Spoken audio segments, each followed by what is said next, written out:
Hello and welcome to the SecurityDNA podcast produced by SecurityInfoWatch.com. I'm Samantha Schober, Assistant Editor of SecurityInfoWatch and the producer of today's podcast.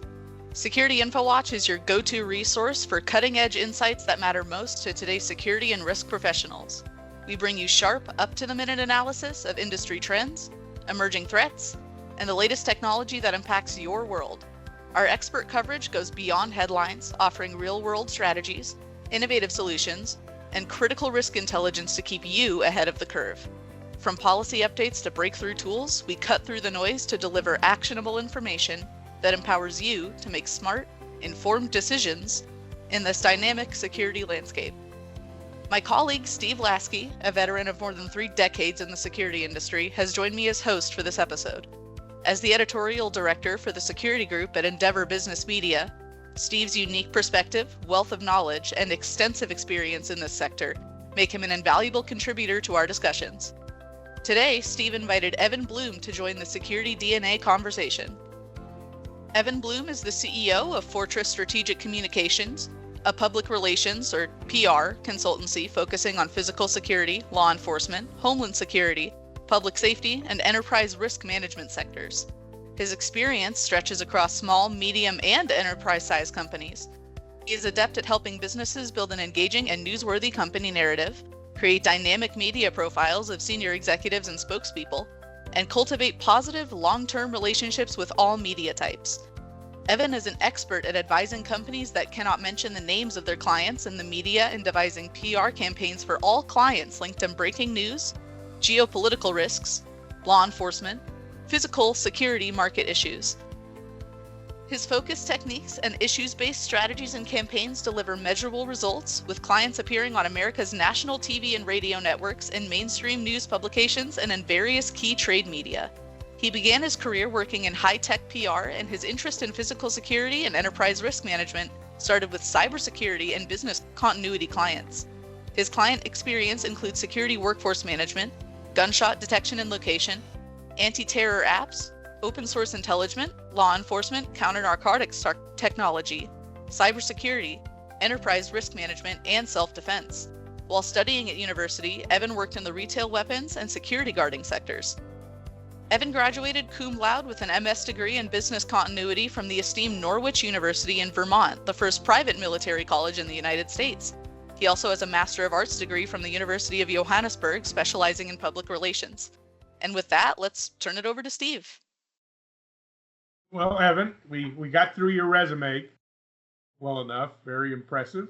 And you're sort of a different sort of guest that we've had on here. You're not really a practitioner in the industry, and you're not an integrator. You're not an end user. So, but the perspective that you bring, I think, not only because of the work that you're doing from a PR and consultancy side with vendors and other people in the industry, but also your background and where your roots are in South Africa in the security industry, I think really give us a perspective on things that are certainly different than we've seen in the past.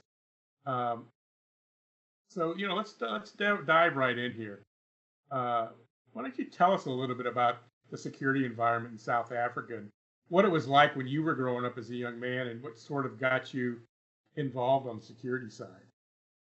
Thanks very much for your time, Steve, and for the opportunity to appear on the podcast. So, per your introduction, I grew up in South Africa. My formative years were there, schooling, and what struck me about the South African environment is the dynamic changes that have literally thrust the security industry forward. The country, as you know, had a horrific start to its history with the system of apartheid, with racial segregation, and the whole objective was of apartheid, in terms of its strategies, was to keep one race dominant and one race subservient, et cetera, et cetera. And with that came an entire criminal enterprise that grew out of frustration and and hate for the system that was imposed on it. Crime in South Africa, I remember, the best way that I can describe it is this: when I was growing up, I remember seeing the burglar alarm systems on houses. On the windows were these thin, almost like piano wires. And the only way that a burglar could get in was, literally to cut that, and the siren would go off. There was no armed response in those days, and I'll explain that in a little bit more detail later. But you relied on your neighbors to phone into the security company, and if you did have a super sophisticated system, it would send a signal through the telephone line to the security company, and then either the police would arrive or a security company would turn up. As full democracy came to South Africa, the criminal justice system imploded.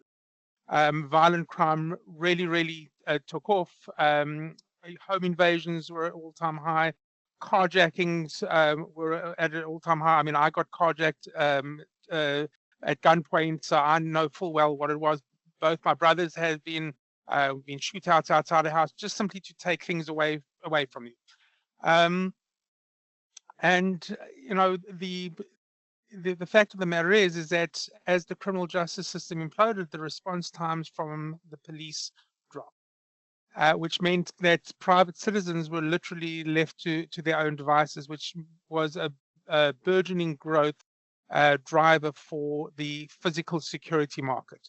Panic systems were installed into homes. Burglar alarms that could work without power outages because our power started to go out. Electric fencing around residential suburbs, security walls, intercom systems.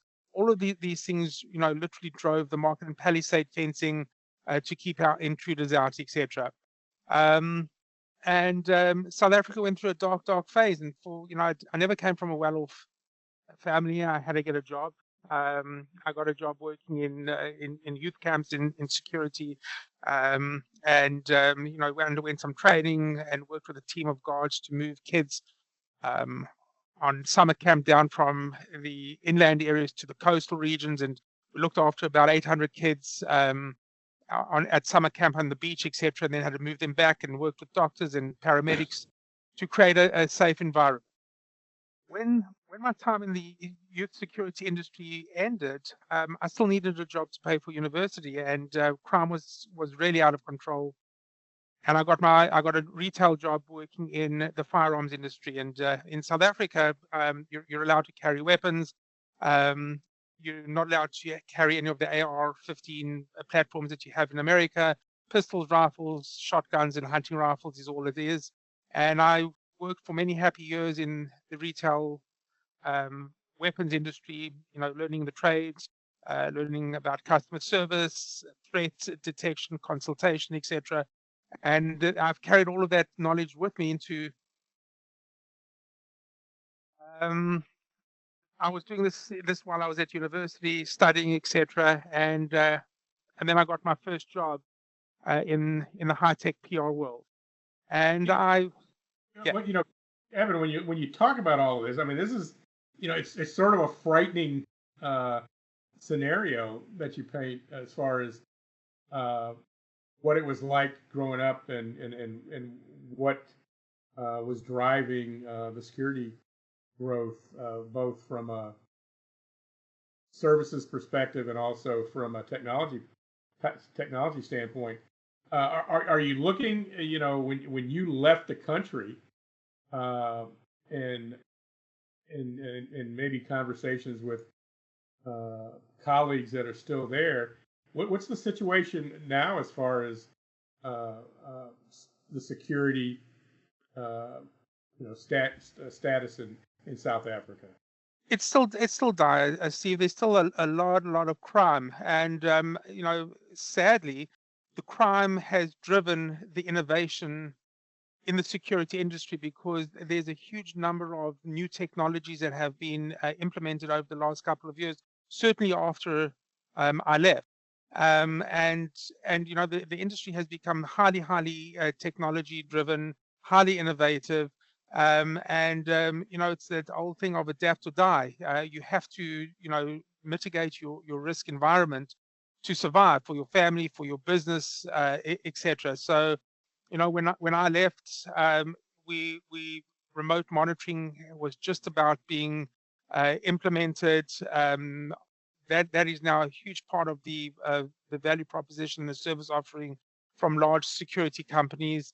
The CCTV environment existed then, but now it's become AI enabled. There's predictive analysis capabilities, and also for identification of weapons. We have that in the States now as well, but that's firmly entrenched in South Africa. The perimeter security market there is still burgeoning and growing. You've got to it's almost like the onion strategy. You've got to protect from the outside in. Certainly in the residential environment. I mean, the figures I'm looking at, security services market in South Africa is forecasted to achieve a revenue growth this year of about $356, and by 2029, you're looking at a 4% growth to about 415 million. So that's a pretty substantial and robust growth in security services in South Africa. Absolutely, and the market is seeing that. I mean, there's been a number of consolidations with companies, and acquisitions do happen because the market is bullish in the security sector, and linked to the physical security sector is all the other ancillary aspects of it. Your retail security is a growth area that's open at this moment. It's still, you've still got your loss control aspects, your tags, your store detectors, etc. So that market is prime for growth. But your supply chain markets, there's regular hijacking of goods in transit, and your logistics vehicles are often targeted, etc. Yeah, one of the markets I saw when I was doing a little research is the copper theft has become a major issue. You've got armed gangs targeting electrical substations and mining operations, and it's an epidemic that's crippling the infrastructure in South Africa, which is leading to blackouts and halts of essential services. You would think that is really kind of becoming a number one priority with the government and the military.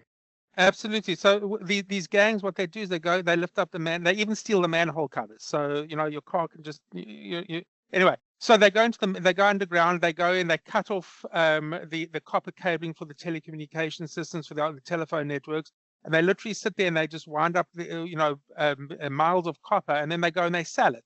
What that does, of course, is it knocks out the power. It knocks out the old wire telephone systems. And the whole neighborhoods go down, and you're literally at the mercy of the utility companies to wait for them to come in and restore the cables, etc. So cable theft is a big issue.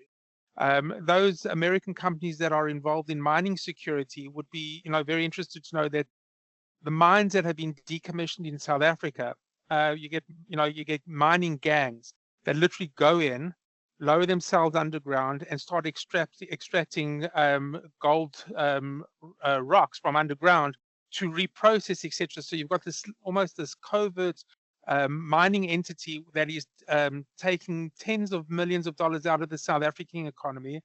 But because of all the chemicals that they use to purify the metals, etc., they poisoning the water table. So there's a major problem with this in the country. The government's losing millions. It's a major issue. I mean, it just sounds, like a bleak situation. It really does. And unfortunately, I mean, I got many friends from Johannesburg and Cape Town and the rest, and it's such a beautiful country. It's a shame. Right. Well, let's kind of move on to you, because you're an interesting story in your own right. Cybersecurity and business continuity were your safety and security PR entry points into the industry. So tell us briefly, how this roadmap was shaped and how this eventual shift into public relations, because it seems like, you could have gone anywhere in the security industry, but how did you wind up in public relations? So I guess I was a frustrated ad man at one stage. I wanted to become an ad exec and wanted to work as a copywriter. It never happened. The political changes in the country crept in. There was a black economic empowerment. I was told I I couldn't get the job because of job reservation, which is fine. You got to pivot. And I managed to get a job working for a global high-tech PR consultancy. And after 4 years, hit the glass ceiling, worked on a large number of large American brands, and went to one of their key competitors and became their head of PR strategy. One of the clients that they gave me to look after had a cybersecurity division and a business continuity division, and no one really knew how to communicate this value proposition other than the odd press release, which, as you know, isn't as important as it is to announce the news. Sending out a press release is not PR. And what struck me and what I found out is that if I started to develop the narrative about the issues in the market and the economy and how these services and solutions help to mitigate risks across the enterprise, I could develop and grow these companies and their spokespeople. And that's literally where it took off. The business continuity one was perhaps the most interesting one, where we, as you mentioned at the beginning of our discussion, the large numbers of rolling blackouts that we had across the country because power lines were being sabotaged, the coal was being sabotaged going into the power stations. The country was economically growing but wasn't able to meet its power demands. So business continuity, particularly for the banks, financial services markets, and healthcare, became a vital component. And a vital component of their risk management. And I started to develop these stories and these issues, and this company just took off because of that. The cybersecurity thing is second to that. The same policies, the same strategies, and the technologies were groundbreaking. It was this company imported a whole lot of Israeli-driven technologies, endpoint security, threat monitoring, etc. And I never forget one of my client in the cybersecurity company saying something which has always struck me. He said the banking would always be safe if there were no customers and staff involved. And basically he was saying, the threats are internal, and the threats are who you do business with. And if you can mitigate those, you do away with all your risks. And that little analogy has always struck with me, because even in the work that I do today, when I speak to my clients and we look at the risks and the threats and the issues that they solve for their clients, it's either internal or it's coming from a supply and a value chain perspective. When we're looking at the various levels of what public relations can do as a partner with physical security companies, when you talk to clients, what do you want them to invest in? I mean, there's a myriad of things. Like, it goes beyond just media relations. You're talking about crisis communications, internal communications, customer communications. Basically not only branding the company and getting the news out to potential new clients and integrators, but also protecting them from external and internal harm, and in the event of a cyber or physical incursion, how you clean that mess up. Right, and it's important. Your question is very important, because most of the time, when you speak to companies about PR, they think about press release, case study, byline article, and speaking to a journalist every now and then. And it's a lot more complex than that. You want them to invest in the ability to analyze and talk about geopolitical risks and the biggest stories that drive the market in which they're active. Because the market and the media has moved on from just covering the product stuff. It's vital, and companies have to announce their news, but you have to be able to elevate the conversation to a higher level. And from your media relations and your traditional public relations has to come your internal communications. Companies have to share their news internally and to educate their own workforce, because at the end of the day, your best advocates for your brand and your reputation are your employees. So a lot of companies gloss over that importance. Your channel communications is absolutely vital.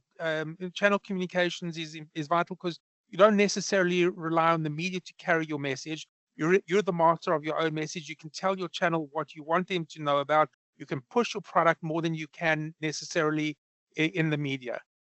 And all of this is, of course, setting up and building your reputation, because as you correctly asserted, if you have a crisis and you don't have a good reputation, or you haven't invested in your reputation, even if you're a great company, the ability to convince or retain trust in your brand, in your executives, in your services and solutions is going to be a lot harder if you don't have a robust crisis plan and you don't have an active public relations plan. That's a given. Most definitely. Well, let's finish up with this premise here. If what are some of the core public relations challenges for American physical security companies? I mean, it goes way beyond wanting to measure how PR helps in the sales process. What are your insights on that, and in a consulting capacity? What are you telling your clients?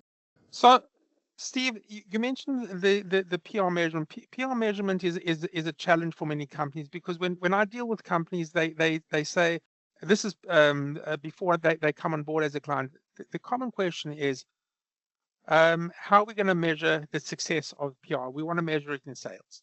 PR is not a sales tool. PR helps and it contributes towards the sales. It's a reputation builder.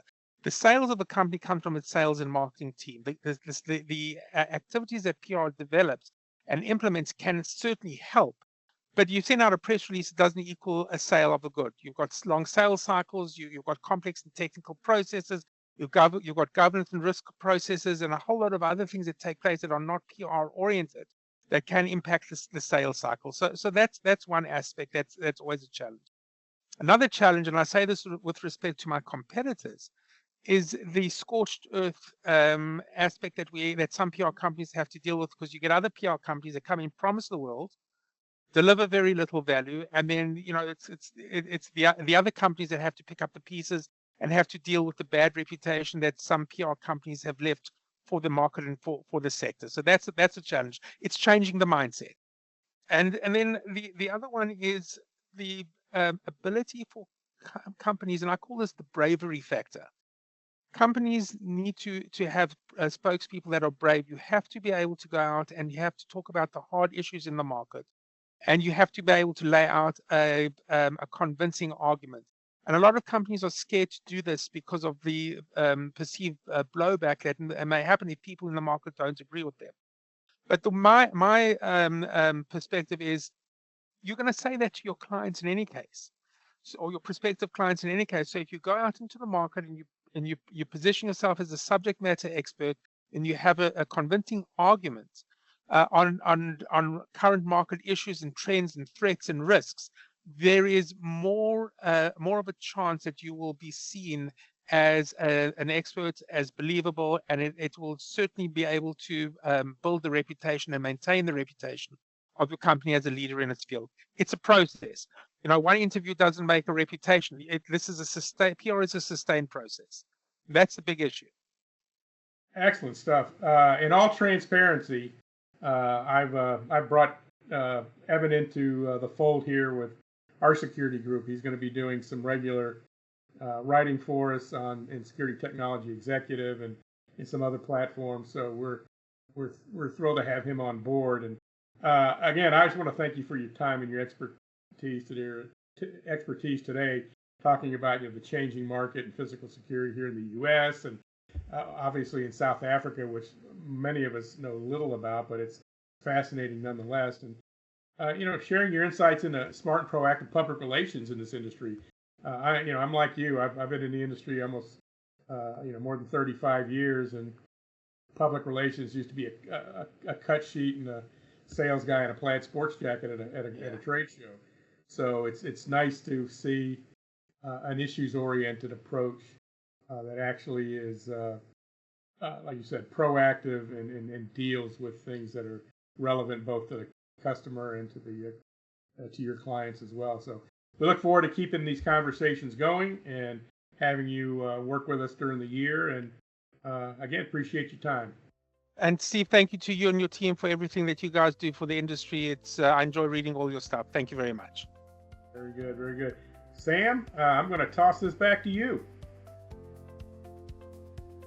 Well, Steve, thank you and Evan for this insightful conversation about the challenges of a professional roadmap for public relations and communications for vendors and service providers in the security industry.